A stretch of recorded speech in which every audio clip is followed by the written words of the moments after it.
Seorang relawan Palestina membeberkan situasi menegangkan ketika tentara Israel menyerbu kompleks medis Al-Shifa. Momen Bulbul, seorang resepsionis di rumah sakit tersebut mengatakan tentara Israel menembaki warga, staf medis, dan pasien.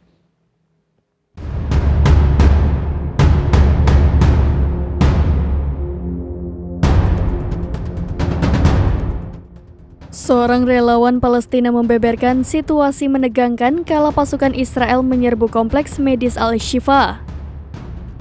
Momen Bulbul yang bertugas di bagian resepsionis rumah sakit mengatakan bahwa tentara Zionis menembaki warga, staf medis, dan pasien.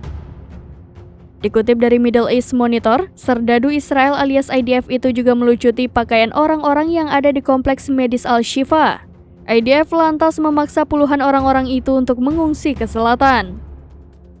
Namun, IDF memaksa mereka pergi dalam keadaan tanpa pakaian dan tangan yang diborgol. Momen Bulbul menyatakan bahwa dalam serangan yang terjadi pada Senin 18 Maret 2024 itu, IDF menembaki gedung-gedung.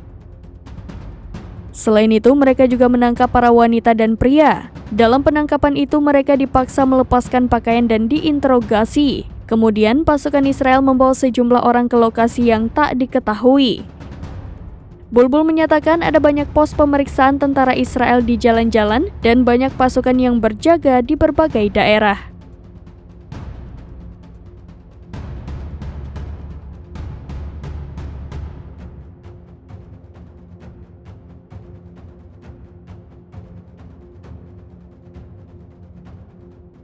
Download Tribun X sekarang, menghadirkan lokal menjadi Indonesia.